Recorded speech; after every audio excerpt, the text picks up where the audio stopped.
So what do you think will be your main takeaway from this season, which was crazy in many ways personally?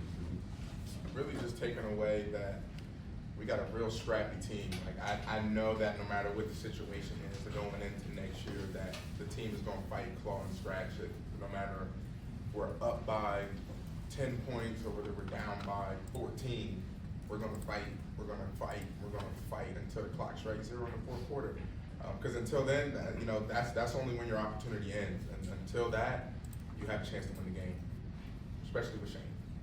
How much of a relief is it for you that you're kind of entering the offseason on a clean slate this time? You weren't on IR battling an injury, really like a significant one. Like it's kind of business as usual for you again.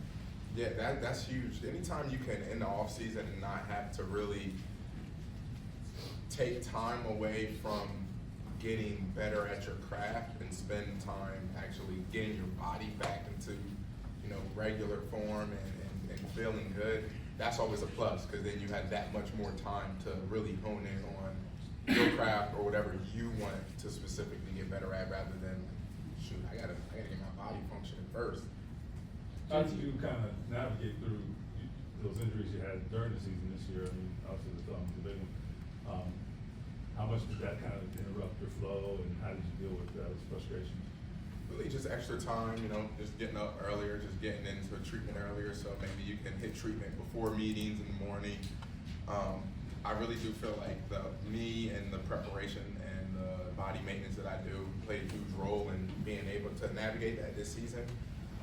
Especially thankfully, with it being a thumb, just being able to, not need major treatment on it. It's just, hey, we need to do the things we need to protect it, but then also every week to maintain it and get it back into playing shape.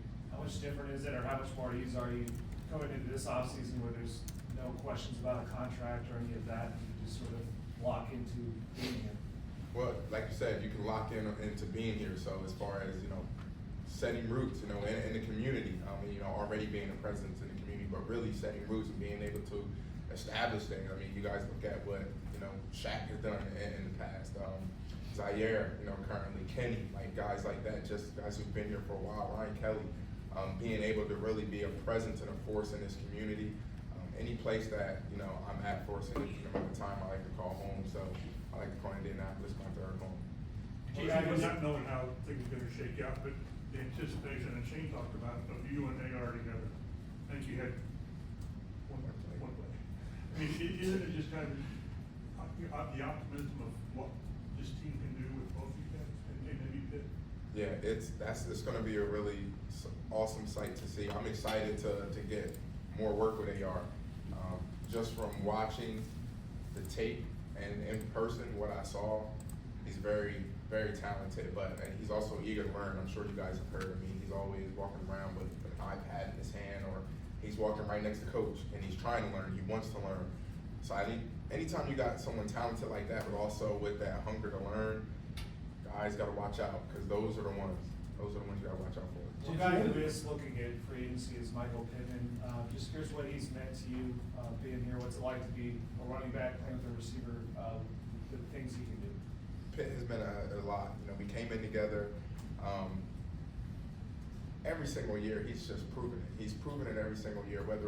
I know timing is a big thing, and being familiar with the quarterback. Every single year, he's had a different quarterback under center, and he's been able to consistently prove, like, hey, I could be a playmaker for this team. I can be a playmaker in this league, and I think it shows that.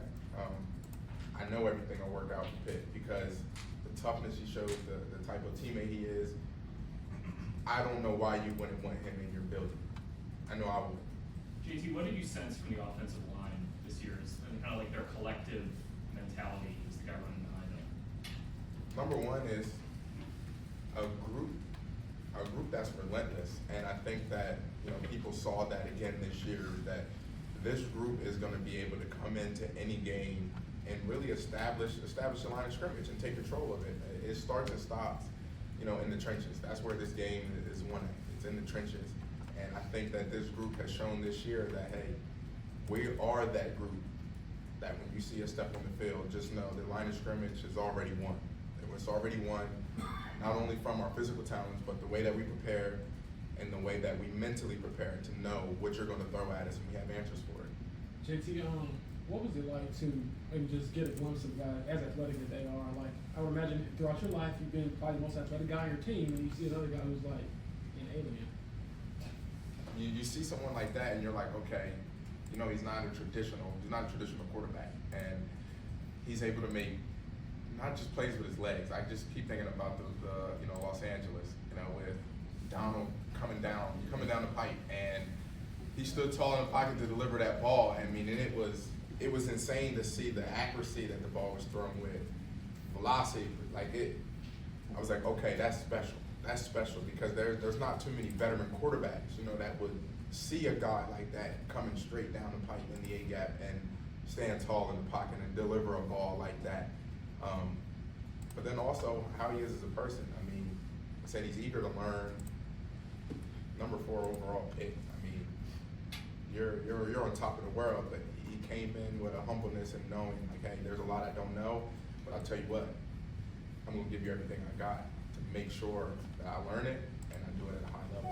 Do you guys as a running team, I mean, how different do the lanes look potentially with just the threat of Anthony being out there and you saying that? I think that just depends on the defense, whether you choose to respect it or not.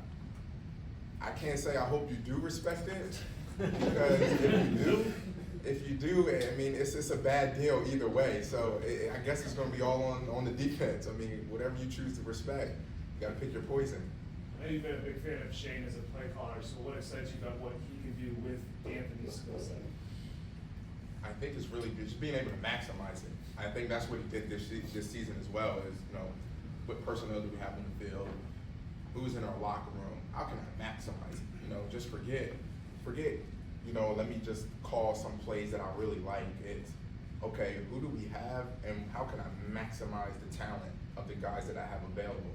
And I think when you have a coach that thinks like that, that's when it gets dangerous, because it doesn't matter, okay, we're just gonna run this play. Let's call it and haul it. It's no, okay, we got 12 personnel. Okay, we're gonna run this play because we have these guys in, and I know that every position I have each person in, they excel at. So when you have someone that thinks like that, anything's possible. I mean, you guys can already see, from last year to this year, just those changes. So imagine next year when we have another year under our belt, being able to all work together. JT, it's kind of tough for Anthony. Like, he comes in as a starter, he's a rookie, then he gets hurt, and then it's Gardner's team, but it's going to be his team again. Like, how did you see him kind of navigate that behind the scenes? Really, I think him just being able to learn. I mean, now he was in the position of, I need to get healthy, but until now, I can watch someone he's played a lot of ball. Ernest played a lot of football, and at a high level too. He's played. You guys have seen the plays that Garner can make day in and day out. So just for him to be able to sit back and watch, I think it was just a lesson for him. I think it was a lesson for him to just learn how to navigate the NFL as a starting NFL quarterback, while getting his body healthy and being able to get back to that physical specimen that he is. That talented person that he is. But being able to get, I guess, mental reps, almost like a walkthrough, he's able to get mental reps, which I think is vital for a young quarterback. JT, what do you think Zach Moss showed this season, entering free agency? He said he would obviously love to come back and play with you all, but he has to weigh his options. And what do you think he's shown as a top back at his points this season? But like you said, I think he's shown that he's a top back. And I think he showed that he can. Was it the Baltimore game? I think he played every snap. I don't know how many running backs are really playing every single snap. So I just think he shows his toughness. I think he showed his playmaking ability. I mean, you guys saw, really, I've been telling you guys all year long. I mean, his footwork is crazy, especially just like the spin move. But he showed the long distance speed. He's broken off long runs. I mean, he showed that he can do it all. I mean, the touchdown catch versus Baltimore. I mean, he's shown his hands. He's shown that he can be a great back in this league. And I know that all 32 teams saw that, but I know Indianapolis Colts saw that for sure. Do you feel like you guys reestablished that demeanor this year, that edge, between you, the offensive line, and identity, I guess, that, people know they got to buckle up when they play? Definitely. I think we did, and more so for ourselves. I know that the players wanted to kind of get back into that form from last season. So being able to, no no matter the situation that we were faced with this year, guys being out, it's, hey, we need to get back to what the Indianapolis Colts do and what our identity is. And I think we wanted to do that for ourselves, because we all know we didn't play our best last year. So we wanted to just prove to ourselves, like, hey, let's put the work in this off season and let's make sure we come back, talking about this past season, let's come back and just show, like, hey, this is who we are. As someone who's worn the horseshoe for so long, how do you think Shane Steichen has really integrated into that specifically, just what it means to be a Colt and be a part of this organization? I think he's done a great job of being able to really accept the traditions that we have here, but also bring in that new edge of, listen, this is what it takes, like, to be great. You know, you have to demand greatness day in and day out. You have to know, listen, we're gonna win this game, not because we're just gonna go out there and do our best and hope that we win. Is no, the way we prepare, the way that we practice, that's how we're gonna win the game. Because when we get into the game and our talents take over, we know we're gonna fall back on our training and preparation. So I think that's what Shane kind of brought to this team, is understanding it's the way you prepare, it's the way you practice. That's why you know you're gonna win the game. You know, you're not just being confident because we think we're better. It's no, we know we're better because the way we prepare and the way we practice. JC, what do you think Two more. What do you think you learned about yourself just going from the end of last season, throughout the contract stuff, throughout the injury stuff, to getting on the cusp of the playoffs till now? Like, how do you think you've grown or maybe learned about who you are? I've grown a lot, especially just being able to lean on your teammates. Through the business side, through the injuries, being able to lean on veterans, DeForest, you know, Brian Kelly, just guys who have gone through injuries, or maybe the business side of things. Hey, I know I can lean on my teammates, not just on the field, but off of the field. And I think that's a big testament not only to the guys in the locker room, but to the organization as well, because they're the ones going through the process on who do we bring in these walls. And I think that is a big thing, is you gotta have a great process on who to bring through these walls. And I think that the organization has done a great job of that. But also shout out to my teammates for helping support me. You know, when I have questions like, hey, how did you handle this situation? Or, you know, did you have this injury? What did you do to help maintain it? Like, they've been a huge help. JT, you guys walked out of the Last one. stadium on Saturday knowing that you missed the playoffs, but when on Sunday you found out you could have won the division. How difficult is it to stomach that? How much do you use that as motivation? It's tough, especially because we played Saturday. So the way, you know, at least the way I thought about it is, I just wanted to get in. So it didn't really matter, you know, who won or didn't win, you know, that game, because we would have had to take care of business first regardless. And I think that kind of made it easier to kind of drown everything out, because no matter what had happened, we needed to take care of business first on Saturday. And I think that was perfect, rather than have guys go into the game thinking, oh, if we win this game, you know, we have the division. It's no, don't worry about anything else. Your sole focus should be putting all your energy, efforts, and time to making sure you're at your best, so that this Saturday we can get this win. But I think it's fuel. I know the younger guys, they're like, man, you know, we missed it, and they'll use that as fuel. But for some of the vets, I think of being able to convey to the younger guys, like, you guys didn't really get a taste of what that playoff football is like. But if you did get a taste of that before, just know everything you got, like this off season, mentally, physically, everything you got to prepare your body, prepare your mind, because it's going to be a long season, because we're going to make it a long season.